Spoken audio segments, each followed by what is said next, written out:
ખેડાના મધ્યાહન ભોજનમાં હલકી ગુણવત્તાનો નાસ્તો અને ચણા મુદ્દે નવા ખુલાસા થઈ રહ્યા છે। મધ્યાહન ભોજનમાં આપવામાં આવતા પીએમ પોષણ નાસ્તાના ચણાના ખરાબ અને હલકી ગુણવત્તાવાળા હોવાના મામલે વધુ એક ખુલાસો થયો છે, જે મામલે પુરવઠા અધિકારી દ્વારા ગોડાઉન મેનેજરને લેખિતમાં જથ્થો બદલવા પત્ર લખી સૂચન કરવામાં આવ્યું હતું અને ચણાનો જથ્થો ખરાબ આવ્યો હોવાનો નડિયાદ, માતર, મહેમદાવાદ અને નડિયાદ શહેરના મામલતદારના પત્રને સંબોધીને પત્ર લખવામાં આવ્યો હતો, પરંતુ પત્ર લખ્યો હોવા છતાં ગોડાઉન મેનેજર દ્વારા જથ્થો બદલી આપવામાં નહોતો આવ્યો। મહત્વનું છે કે મધ્યાહન ભોજનમાં પીરસવામાં આવતા ચણા ખરાબ હોવાથી બાળકોને નાસ્તાથી વંચિત રહેવાનો વારો આવ્યો હતો।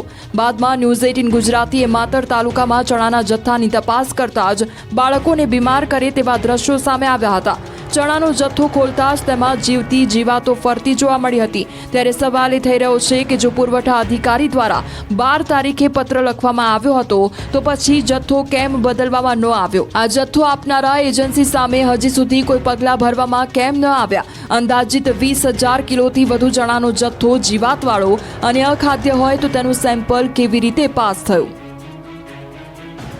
આણંદના ધર્મજ ગામે રોગચાળો વકરતા આરોગ્ય વિભાગ દોડતો થયો। રોગચાળાના કારણે એક દીકરીનું મોત થયું।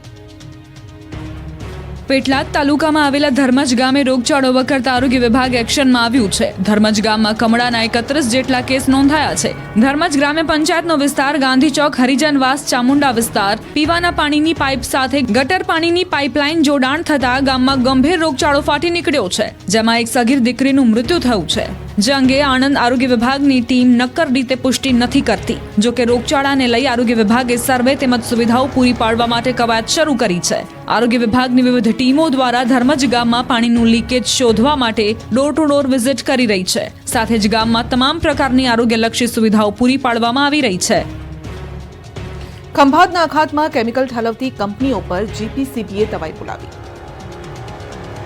ખંભાત ભાલ પ્રદેશનું પ્રવેશ દ્વાર માનવામાં આવે છે। અહીં સોખડા વિસ્તારમાં અનેક કેમિકલ કંપનીઓ આવેલી છે। આ કંપનીઓ પોતાના કેમિકલ વેસ્ટ ખંભાતના અખાતમાં ઠાલવતી હોવાની ફરિયાદ આધારે જીપીસીબીએ તપાસ શરૂ કરી હતી। જીપીસીબીએ જીઆઈડીસીમાં આવેલી 2 કંપનીઓ જૈવિન ઇન્ડસ્ટ્રીઝ અને દત્ત કેમટેક કંપનીએ સર્ચ ઓપરેશન હાથ ધર્યું હતું। જીપીસીબીની તપાસમાં સામે આવ્યું બંને કંપનીઓએ કેમિકલના વેસ્ટેજ અને વેસ્ટેડ એસિડના નિકાલ માટે જમીનમાં 10 ફૂટથી પણ ઊંડા ખાડા ખોદી 500 મીટરની પાઇપલાઇન નાખી ખંભાતના દરિયામાં તેનો નિકાલ કર્યો છે, જેના કારણે દરિયાઈ વિસ્તાર, જીવસૃષ્ટિ અને પર્યાવરણને નુકસાન પહોંચ્યું છે। જીપીસીબીની ટીમે કંપનીઓના સર્ચ ઓપરેશનનો અહેવાલ તૈયાર કરી ગાંધીનગર પોલ્યુશન વિભાગને મોકલી આપ્યો છે। હવે ગાંધીનગર પોલ્યુશન વિભાગના દિશા નિર્દેશ મુજબની કાર્યવાહી આ બંને કંપનીઓ સામે હાથ ધરાશે। ભાવનગર મનપાના ગેરેજ વિભાગ અને મોતીબાગ ટાઉન હોલ ભંગારવાળો બની ગયો છે। ગંદકી અને કચરાથી લોકો ત્રાહિમામ। ભાવનગર મહાનગરપાલિકાના ગેરેજ વિભાગ, મોતીબાગ ટાઉન હોલ સહિત અનેક જગ્યામાં છેલ્લા ઘણા સમયથી કેબિનો, સાઇનબોર્ડ, લોખંડ અને લાકડાનો સ્ક્રેપ ભંગાર સડી રહ્યો છે, જેના કારણે ગેરેજ વિભાગમાં કામ કરતા કર્મચારીઓના આરોગ્ય પણ જોખમમાં તોડાઈ રહ્યા છે। સરકારની ગાઈડલાઈન મુજબ ગંદકી અને કચરો ન કરવો જોઈએ, કેમ કે આરોગ્ય સાથેનું જોખમ રહેલું છે, પરંતુ સરકારની આ ગાઈડલાઈનને ખુદ મહાનગરપાલિકાનું તંત્ર ઘોડીને પી ગયું હોય તેવા દ્રશ્યો સામે આવ્યા છે। ભાવનગર મહાનગરપાલિકાની લાલિયાવાડીના કારણે મહાનગરપાલિકાના ગેરેજ વિભાગ તેમજ શહેરની મધ્યમાં આવેલ મોતીબાગ ટાઉન હોલમાં રહેલા ભંગાર અને સ્ક્રેપના કારણે હાલ સડી રહ્યો છે, પરંતુ નિર્ભર તંત્રના પેટનું પાણી નથી હલતું અને જેના કારણે ગેરેજ વિભાગમાં રહેલ ભંગારનો જથ્થો હાલ સડી રહ્યો છે અને સાથે આ જ ભંગારના આ સ્ક્રેપમાં ગંદકી, કચરો અને મચ્છરનો ઉપદ્રવ પણ જોવા મળી રહ્યો છે, જેના કારણે મચ્છરજન્ય રોગોનો સામનો ગેરેજ વિભાગ અને મોતીબાગ ટાઉન હોલમાં કામ કરતા કર્મચારીઓને ભોગ બનવાનો વારો આવ્યો છે। તાકીદે આ સ્ક્રેપ ભંગારને અહીંથી ઉપાડી લેવામાં આવે તેવી માંગ ઉઠવા પામી છે। સમગ્ર મામલે મેયરને પૂછવામાં આવતા તેઓએ કહ્યું કે 2 દિવસ પહેલા જ આ બાબતે મારા ધ્યાનમાં આવી છે અને તે ભંગારનો નિકાલ કરવા આદેશ પણ આપી દેવામાં આવ્યા છે। સાથે ગંદકી અને કચરાનો નિકાલ કરવા પણ સૂચના આપવામાં આવી છે। અમદાવાદમાં પાલડી, બોડકદેવ અને મોઢેરામાં ગેરકાયદેસર બાંધકામો પર બુલડોઝર ક્યારે ફરશે તેને લઈ એએમસી નેતા વિપક્ષે સવાલ ઉઠાવ્યા।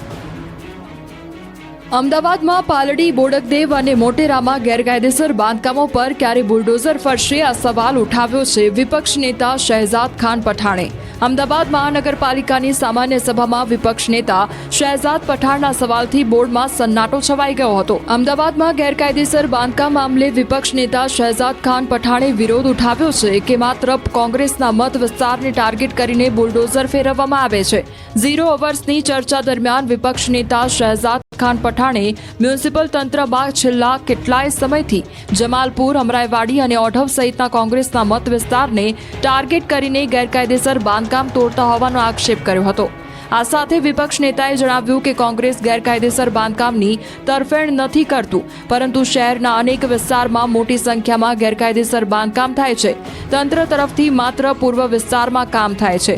બિલ્ડિંગ બની જાય છતાં 6 વર્ષ સુધી એસ્ટેટના અધિકારીઓ માત્ર નોટિસ આપીને છટકી જાય તેવા કેમ એસ્ટેટ અધિકારીઓ સામે પણ કાર્યવાહી થવી જોઈએ. વધુમાં તેમણે જણાવ્યું કે નારણપુરા વિસ્તારમાં ટીપી રોડ પહોળો કરવા નોટિસ અપાયા પછી પણ વિવાદ સર્જાતા રોડ પહોળો કરવામાં આવ્યો નહોતો અને બોડકદેવ, થલતેજ, ગોતા, વસ્ત્રાપુરમાં, ચાંદખેડા, મોટેરા, સાબરમતી, પાલડી, વાસણા, નરોડા, સહેજપુરમાં ગેરકાયદેસર બાંધકામોની નોટિસ આપવામાં આવી છે.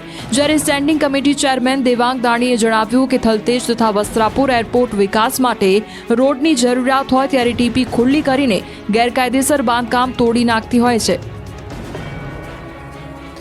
કેવાયસીની પ્રક્રિયાથી લોકોને મળી શકે છે થોડી રાહત, કેમ કે કેવાયસી હવે પોસ્ટ ઓફિસમાં પણ કરી આપવામાં આવશે.